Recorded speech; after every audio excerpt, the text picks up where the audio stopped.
Voilà.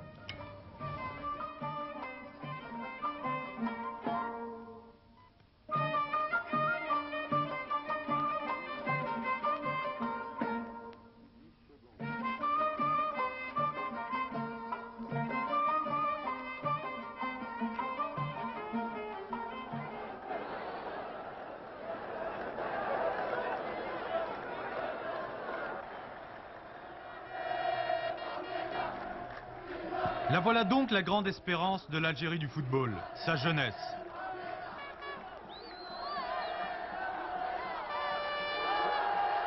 S'il y a 764 clubs dans le pays et 68 500 licenciés à la fédération, ils sont près d'1 million de pratiquants à rêver du cadre grandiose du monumental stade olympique.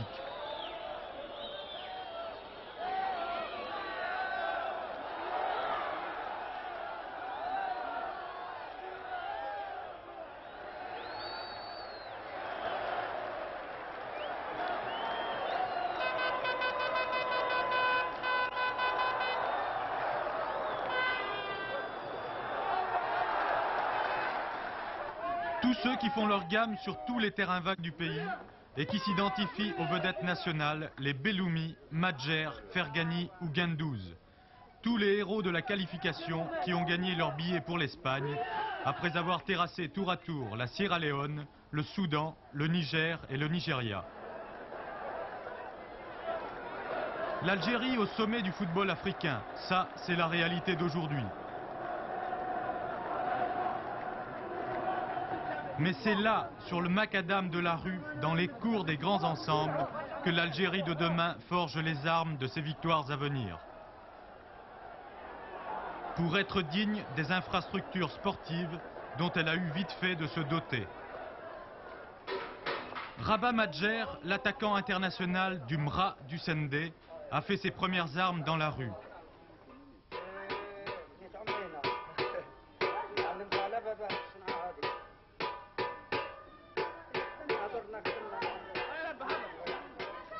Ici, dans l'enchevêtrement des ruelles étroites de la Casbah d'Alger, où il aime à retrouver les bruits et les odeurs de son enfance, et où les gosses en ont fait leur idole. Une jeunesse passionnée qui pousse l'État algérien à placer le football au rang des priorités nationales. Nos options politiques, notre constitution, ont défini d'une manière très claire que le sport est un moyen éducatif. C'est dans ce sens que nous utilisons le football, qui est le sport le plus populaire en Algérie, comme moyen éducatif qui nous permettra de prendre en charge les millions de jeunes que nous avons actuellement. L'équipe nationale a valeur de symbole. Elle mise sur quelques éléments de grande valeur, comme Rabah Madjer, technicien habile,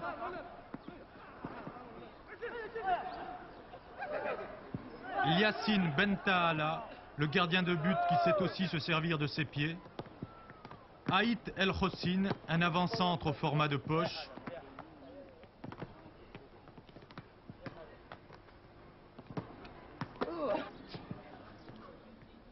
ou l'athlétique défenseur Mahmoud Guendouz.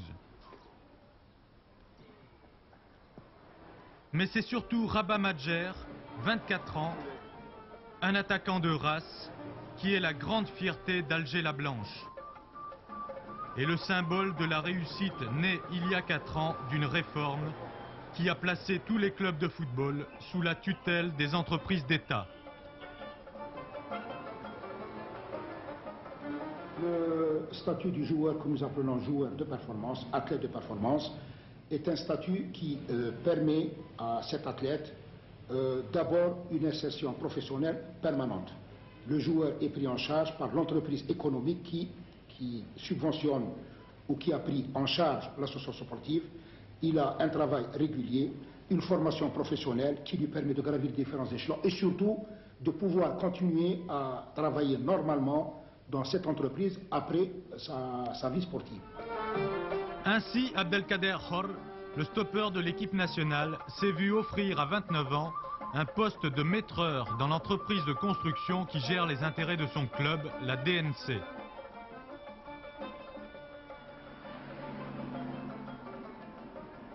Et lorsqu'il quitte le bureau d'études de la société, Hor rejoint le quartier du Caroubier, tout près du champ de course, pour un entraînement musclé.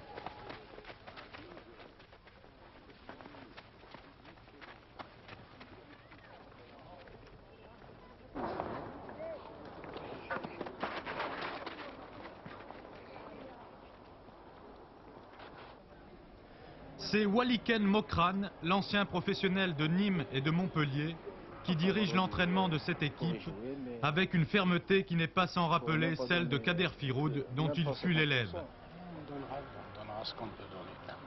Enfin, de toute façon. Le soir, lorsque Hor arrive chez lui à Sidi Moussa, petite bourgade à 20 km d'Alger, le soleil est prêt à se coucher.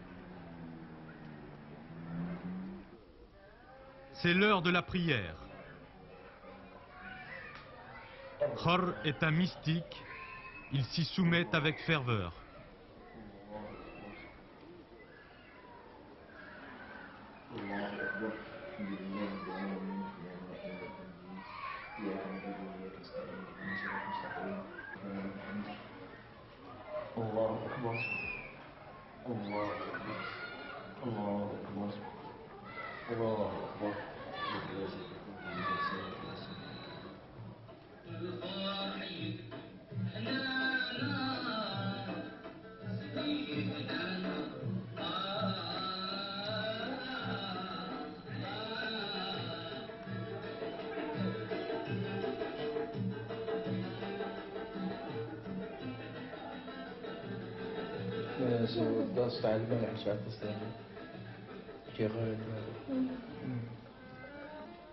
Abdelkader, vous êtes en concurrence avec Kourichi pour le poste de stopper dans l'équipe nationale. C'est pas un peu gênant? Non, pourquoi? Enfin, c'est pas gênant, puisque déjà d'être parmi les 22 qui iront en Espagne, c'est beau. Mais lui, il joue pas en Algérie, il a pratiquement pas vécu en Algérie, et puis on peut avoir l'impression qu'il vous prend votre place, non? Enfin, il me prend ma place, enfin, c'est pas le mot, mais c'est-à-dire lui, il a plus d'expérience que moi, surtout dans des rencontres aussi importantes. Intégration ou pas des professionnels, la question mérite d'être posée. Il n'y a donc pas de problème entre ces professionnels qui gagnent parfois des fortunes, par exemple comme Mustapha Daleb au Paris Saint-Germain, et les joueurs du cru qui ont un statut amateur. Pas du tout, puisque ces professionnels viennent volontairement jouer dans notre équipe nationale et apporter leur contribution. C'est leur rapport et ça, ce n'est un secret pour personne, ils ne demandent en contrepartie absolument rien. Même nos joueurs du cru ont senti la nécessité de se faire renforcer. Il y a eu osmose complète et on a eu beaucoup d'expérience et ça ne pose aucun problème. Il faut aller jusqu'à Tizi Ouzou, en plein cœur de la Kabylie, pour dénicher le capitaine de la sélection algérienne. Nous sommes loin ici de l'agitation algéroise. Le tempérament n'est pas le même dans cette population de gens rudes et déterminés. C'est là qu'Ali Fergani, qui vient d'obtenir à 29 ans ses diplômes d'architecte, exerce ses talents de meneur de jeu dans la fameuse équipe de la Jet, championne d'Algérie.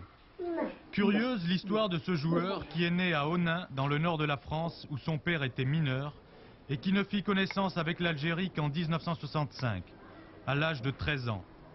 International une bonne cinquantaine de fois et capitaine de la sélection, Fergani fait partie des joueurs sur lesquels compte Rachid Mekloufi, le directeur technique national, et Mayedine Khalef, le sélectionneur, pour réussir un bon parcours au mondial. L'Algérie ira représenter, disons, dignement et avec, disons, le maximum de représentativité l'Afrique. L'Algérie représentera l'Afrique, elle essaiera de faire, de jouer sans complexe, elle ira disputer ses chances. Un match n'est jamais joué d'avance et tout peut se passer dans un match. Le football n'est pas une science exacte. L'essentiel, c'est d'y croire et pourquoi pas de prétendre à de bons résultats.